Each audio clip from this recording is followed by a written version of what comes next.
बिस्मिल्लाहिर्रहमानिर्रहीम। हमारा आज का टॉपिक है डुअलिटी एनालिसिस।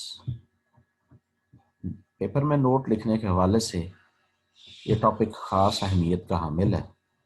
देखते हैं जी हम इस टॉपिक में क्या कहा गया है। Duality analysis, the linear programming model we develop for a situation is referred to as the primal problem। कहते हैं हमारे पास जब भी कोई लीनियर प्रोग्रामिंग मॉडल आता है, कोई लीनियर प्रोग्रामिंग का हमारे पास कोई क्वेश्चन आता है, तो उसको जब हम अबारती सवाल को इस तरह से डेवलप करते हैं कि वो एक लीनियर प्रोग्रामिंग का क्वेश्चन बन जाता है ओ आर का, तो वो हमारा जो क्वेश्चन है पहला प्राइमल प्रॉब्लम कहलाता है, उसको प्राइमल प्रॉब्लम कहेंगे। एवरी लीनियर प्रोग्रामिंग प्रॉब्लम, जिसका नाम हमने प्राइमल प्रॉब्लम कहा हुआ है, has a second problem associated with it. Her primal problem जो है उसके साथ एक दूसरा प्रॉब्लम भी एसोसिएटेड है। वो जो दूसरा प्रॉब्लम उसके साथ एसोसिएट है उसका नाम क्या होगा? One problem is called primal and the other is called dual. The dual problem is constructed from the primal. Dual को प्राइमल से ही बनाया जाता है, expressed in the standard form as follows. और उसको स्टैंडर्ड फॉर्म में कैसे बनाया जाएगा वो भी यहां पर देखते हैं। सबसे पहले जी एक दफा फिर ऊपर वाली बात को समरी किस तरह से रिवाइज करते हैं जी। हमारा दिया हुआ प्रॉब्लम प्राइमल प्रॉब्लम होगा, हम उसको एक खास फॉर्म में बदल देंगे, उसे डुअल प्रॉब्लम कहेंगे। डुअल प्राइमल के साथ एसोसिएट होता है। अब डुअल कैसे बनता है? वो प्राइमल को देख कर ही बनता है। जरा देखते हैं जी इनकी स्टैंडर्ड फॉर्म कैसे बनती। पहली शर्त, if the primal seeks maximization then the dual seeks minimization and vice versa। एक बात यहाँ पर और मैं वाजे कर दूं, ये डुअलिटी एनालिसिस वो क्वेश्चन है जो कि पेपर में इस पर नोट लिखना लाजमी आता है। यानी ओआर के पेपर में ज्यादातर क्वेश्चन तो ऐसे होते हैं ना जिसमें प्रॉब्लम को सॉल्व करना पड़ता है, लेकिन कुछ थ्योरी भी लिखना पड़ जाती है। तो आम तौर पर ओआर के पेपर में थ्योरी बहुत थोड़ी होती है जो कि लिखना होती है, लेकिन ये नहीं होता कि ओआर का पेपर हो और उसमें थ्योरी ना हो।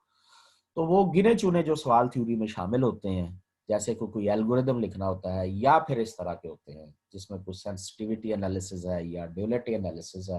तो आज हम ड्यूअलिटी एनालिसिस का क्वेश्चन पढ़ रहे हैं, इसकी थ्योरी लिखना होती है। If the primal seeks maximization then the dual seeks minimization. यानी अगर प्राइमल हमारे पास मैक्सिमाइजेशन का क्वेश्चन हो तो फिर डुअल जो होता है वो मिनिमाइजेशन का प्रॉब्लम होता है, वाइस वर्सा। और अगर प्राइमल मिनिमाइजेशन का प्रॉब्लम हो, मिनिमाइजेशन का क्वेश्चन हो, तो फिर हमारे पास जो डुअल होता है वो मैक्सिमाइजेशन का प्रॉब्लम होता है। नेक्स्ट है जी, next condition, each constraint in the primal problem correspond to a variable in the dual problem। प्राइमल में जो कंस्ट्रेंट्स की तादाद होती है, डुअल में वो वेरिएबल्स की तादाद होती है। नेक्स्ट स्टेप देखते हैं। The right hand side elements of the constraints in the primal are coefficients of the respective variables in the objective function of the dual problem।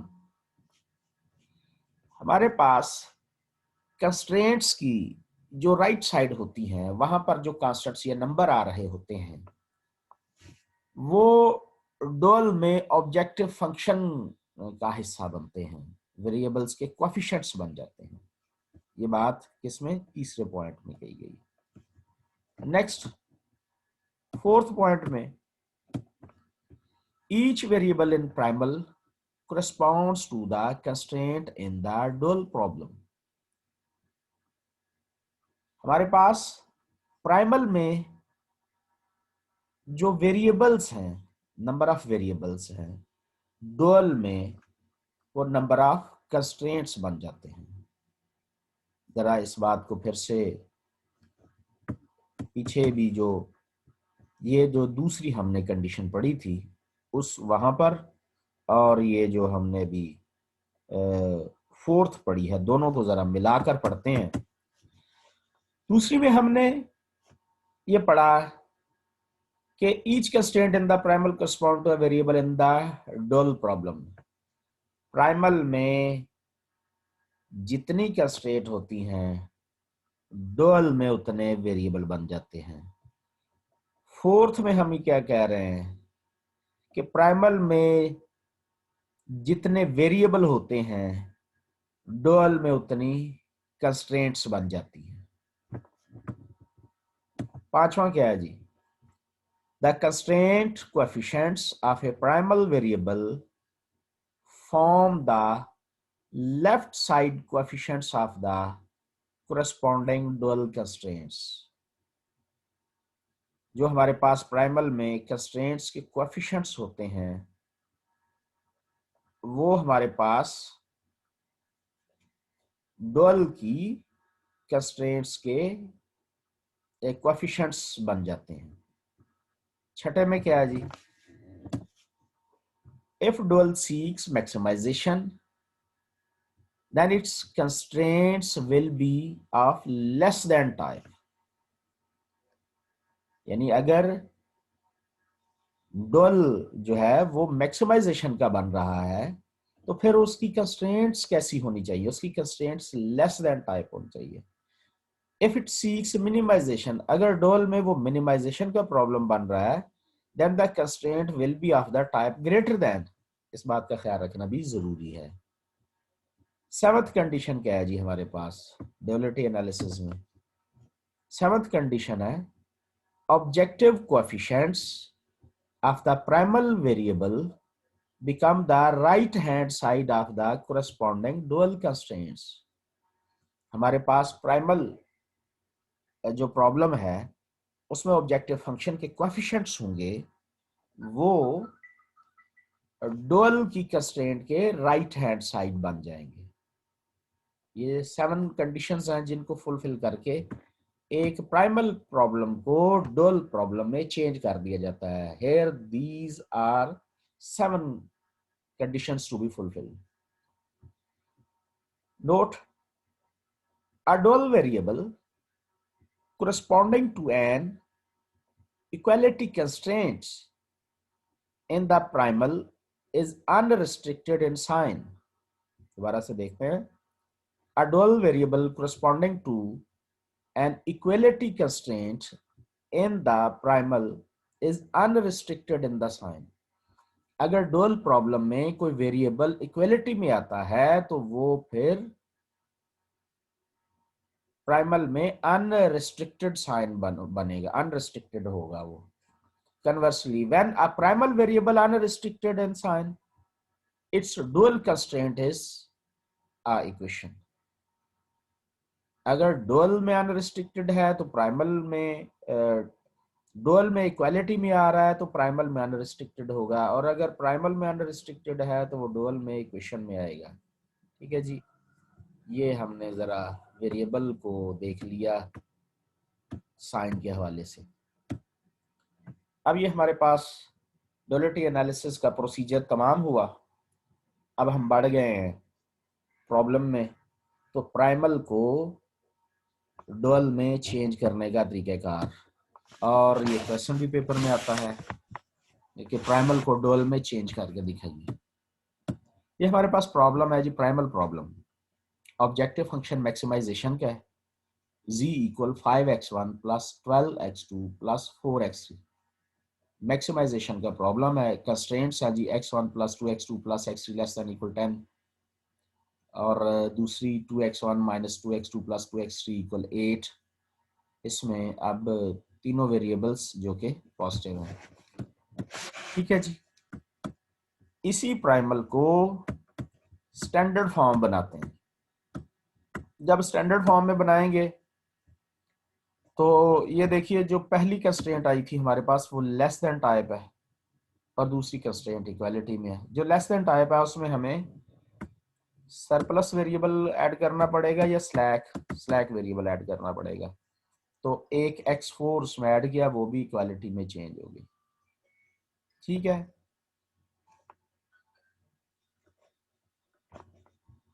अब चूंकि हमने यहाँ एक स्लैक वेरिएबल ऐड किया है तो हमें इसका जिक्र करना होगा ऑब्जेक्टिव फंक्शन में भी।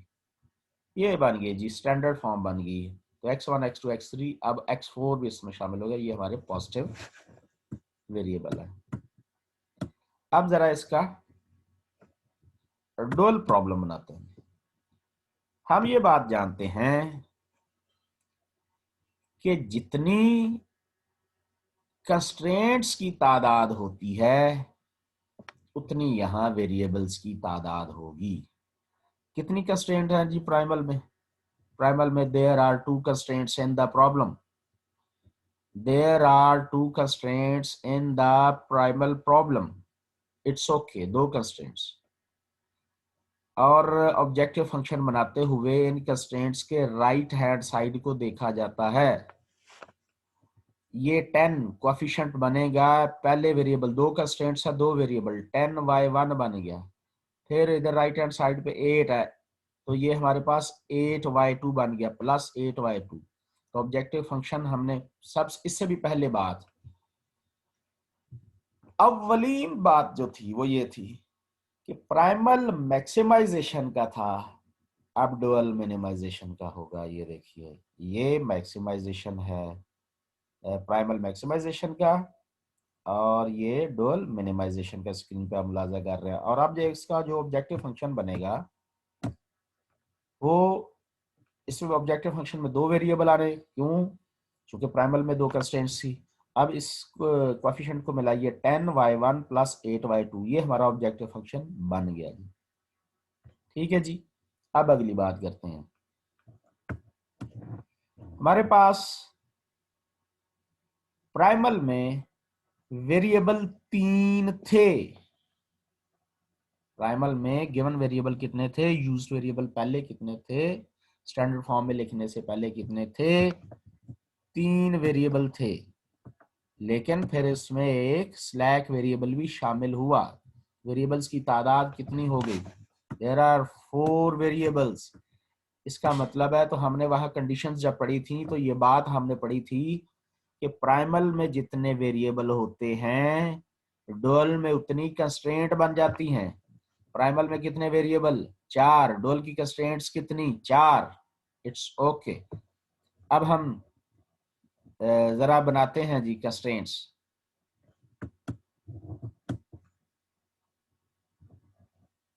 ये हमारे पास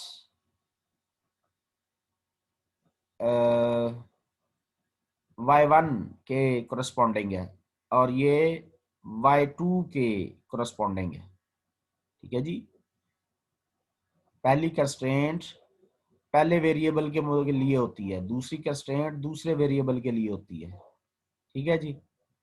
तो अब जब हम नई बनाएंगे तो इसके कोएफिशिएंट्स को इस्तेमाल करेंगे। ये बात हम प्रोसीजर में पढ़ आए हैं। x1 के कोएफिशिएंट्स को इस्तेमाल कीजिए तो ये क्या बन जाएगा? ये बन जाएगा हमारे पास, इसके कोएफिशिएंट्स को इस्तेमाल करते हुए, y1 plus 2y2, y1 plus 2y2 greater than equal 5। ये 5 कहां से आ गया? ये इसके ऑब्जेक्टिव फंक्शन में x1 का कोएफिशिएंट लिया गया। ठीक है जी। एक और बात जरा दोबारा जाकर प्रोसीजर में देखते हैं। ये देखिए,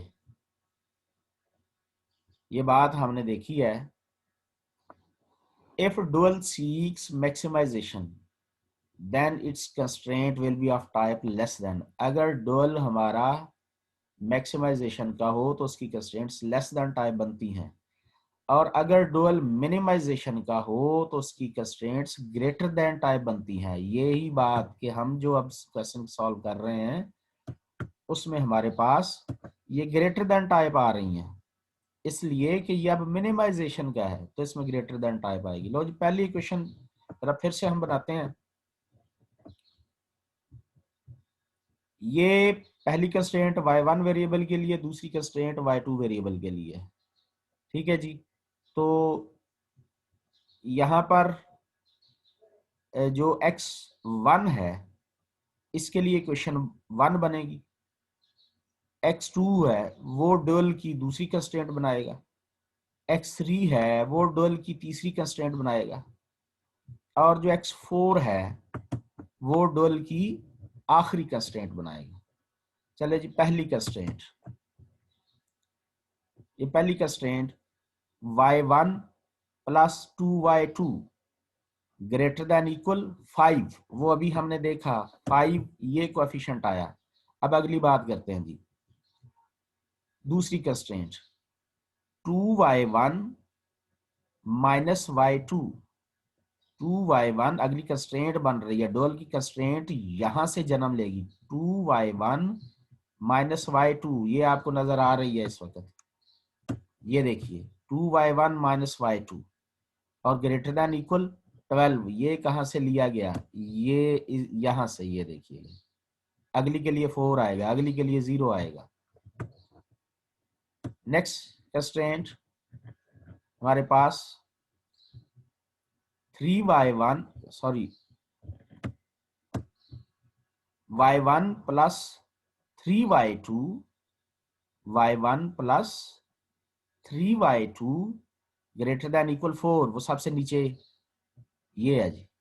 ठीक है जी, 3y1 plus 3y2 greater than equal 4। आखिरी में बात करते हैं, यहाँ x4 है तो y1 हो जाएगा, यह x4 नहीं है तो 0y2, y1 प्लस 0y2 आखिरी जो कंस्ट्रेंट बनेगी, ग्रेटर देन इक्वल ये वाला 0 आ जाएगा। यहां से फिर से रिवाइज करें, पहली constraint y1 plus 2y2 greater than equal 5, 2y1 minus y2 greater than equal 12, फिर y1 plus 3y2 greater than equal 4, फिर y1 plus 0y2 greater than equal 0। ये हमारी कंस्ट्रेंट्स, ये 0y2 ड्रॉप हुआ, खाली y1 ग्रेटर देन इक्वल 0 है। इसका मतलब है y1 हमारे पास ग्रेटर देन इक्वल 0 है, तो फिर y2 क्या हुआ, अनरिस्ट्रिक्टेड वेरिएबल हुआ। y2 हमारे पास अनरिस्ट्रिक्टेड वेरिएबल है। ये हमने सीख लिया एक डुअल को, एक प्राइमल प्रॉब्लम को डुअल प्रॉब्लम में चेंज करना हमने अभी सीख लिया। ठीक है जी, एक और जरा देखते हैं, मुलाहजा करते हैं ताकि हमें क्लियर हो।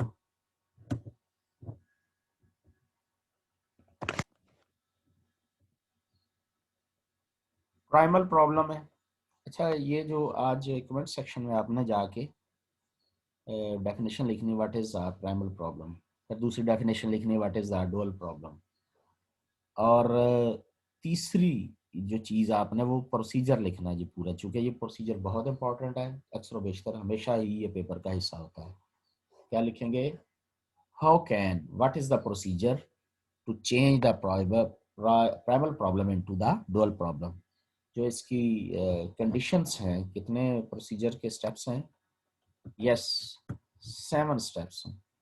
You have to write the 7 steps of the procedure in the comment section. दूसरा सेकंड प्रॉब्लम हम देखते हैं। अब हमारा प्रॉब्लम मिनिमाइजेशन का है। जो पहले हमने देखा प्राइमल लास्ट एग्जांपल में, वो हमारा प्राइमल मैक्सिमाइजेशन का था, और उस मैक्सिमाइजेशन को हमने डुअल में चेंज किया था। अब हमारा प्राइमल है मिनिमाइजेशन का, तो let us watch it.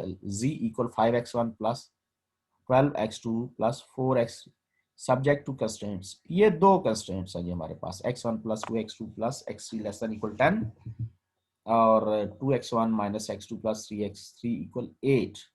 x1 x2 x3 are restricted variable. अच्छा, ये बात भी याद रहे कि प्रॉब्लम वही है लेकिन उसको हमने रिवर्स कर दिया है। मैक्सिमाइजेशन क्या था, अब हमने उसको मिनिमाइजेशन में लिख लिया। पहले हम इस प्राइमल की स्टैंडर्ड फॉर्म बनाते हैं। जब हम इसकी स्टैंडर्ड फॉर्म बनाएंगे तो हम ये जानते हैं कि कंस्ट्रेंट हमने वैसी ही रखी हैं, सिर्फ ऑब्जेक्टिव फंक्शन मैक्सिमाइजेशन का था उसको मिनिमाइजेशन में चेंज कर लिया। एक यहाँ पर स्लैक वेरिएबल ऐड करना पड़ेगा। स्लैक वेरिएबल का जिक्र फिर हमने यहाँ भी करना है ऑब्जेक्टिव फंक्शन में। ठीक है, ये इक्वालिटी में इनइक्वालिटी इक्वेशन में चेंज होगी तो स्लैक वेरिएबल का यहाँ भी जिक्र करना होगा। चलिए जी, हम मूव करते हैं, इसका बनाते हैं हम डोल प्रॉब्लम बनाते हैं। हम देख रहे हैं अभी अभी आपको ताज़ा ताज़ा क्वेश्चन याद होगा पिछला जो किया है कि हमारे पास कंस्ट्रेंट्स की तादाद प्राइमल में कितनी है। देयर आर 2 कंस्ट्रेंट्स, तो कितने वेरिएबल बन जाएंगे डोल में? यकीनन 2 वेरिएबल बनेंगे।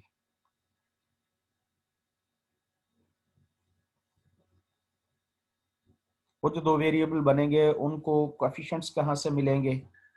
ये मिलेंगे कंस्ट्रेंट्स की राइट हैंड साइड से। तो डोल का जो सबसे पहली बात देखते हैं वो यहां से देखते हैं, प्राइमल मिनिमाइजेशन क्या है तो डुअल मैक्सिमाइजेशन का होगा। ऑब्जेक्टिव फंक्शन कैसे बनेगा? W इक्वल यहां से 10y1, ये पहली कंस्ट्रेंट, पहला वेरिएबल।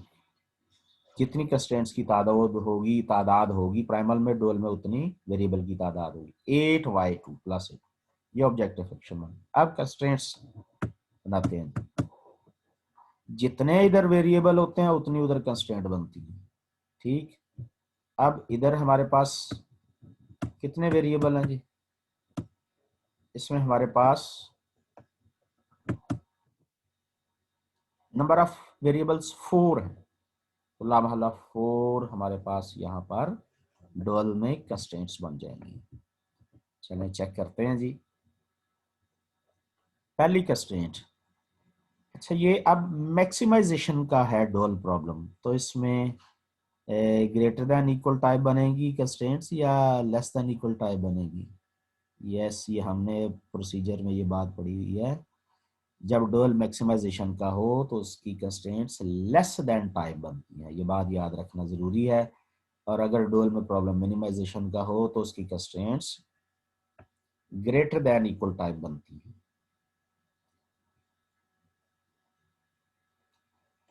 अब देखिएगा जरा किस तरह से ये कंस्ट्रेंट्स ढलती हैं। y1 plus 2y2 less than equal 5, x2 variable को भी इस्तेमाल करते हुए कंस्ट्रेंट बनाएं। 2y1 minus y2 less than equal 12, third variable को इस्तेमाल करते हुए थर्ड कंस्ट्रेंट बनाएं। y1 plus 3y2 less than equal 4, fourth variable को इस्तेमाल करते हुए फोर्थ कंस्ट्रेंट बनाएं। y1 प्लस, यस, अब इसमें वेरिएबल नहीं है, only y1 less than equal 0, चूंकि z फंक्शन में भी x4 0 कोएफिशिएंट के साथ आएगा, तो y1 लेस देन इक्वल 4। जब y1 लेस देन इक्वल 4 हुआ तो बताइए y2 का इसमें कोई जिक्र नहीं, तो y2 इसमें अनरिस्ट्रिक्टेड है। ठीक हो गया जी। अब यहां पर again dual in standard form is, dual की स्टैंडर्ड फॉर्म y1 को पुट कीजिए। अब चूंकि हमने इसको स्टैंडर्ड फॉर्म में लेके जाना है तो यहाँ पर नए वेरिएबल्स शामिल करेंगे। y1 की जगह पर माइनस y1 डैश पुट कीजिए, y2 की जगह पर y2 dash minus y2 double dash put कीजिए। तो ज़रा इनको y2 dash y2 double dash हमारे पास ग्रेटर देन इक्वल 0 होंगे। ठीक है जी, ज़रा इनको पुट करते हैं जी ऑब्जेक्टिव फंक्शन में। तो y1 की जगह लग गया माइनस 10y1 डैश और y2 जगह 8y2 माइनस 8y2 डैश। यानी इसको रिप्लेस करके ये लगाएंगे तो 8 अंदर मल्टीप्लाई हो जाएगा, इसको रिप्लेस करके ये वाला लगाएंगे तो ये इसके साथ आ जाएगा 10। अब कंस्ट्रेंट्स की क्या बनेगी जी? कंस्ट्रेंट्स में नया हिसाब किताब क्या आएगा? पहली कंस्ट्रेंट, इसमें y1 y2 की जगह नए वेरिएबल्स इस्तेमाल कर दीजिए। Minus y1 dash plus 2y2 dash minus 2y2 double dash plus s1, उसमें ये स्लैक वेरिएबल भी शामिल किया गया 5। तो ये हमारे पास लेस देन इक्वल, ये नए वेरिएबल्स की सूरत में इक्वेशन हमारे पास ये बन जाएंगी। इसमें y1 dash greater than equal 0 और जो नए हमने इस्तेमाल किए वो सारे के सारे वेरिएबल हमारे ग्रेटर दैन इक्वल 0 है। तो ये था हमारा, दो हमने प्रॉब्लम किए। कौन से? जो दो प्रॉब्लम किए हैं इनमें प्राइमल को डुअल में चेंज किया। एक प्राइमल मैक्सिमाइजेशन का था, उसको हमने डुअल में चेंज किया।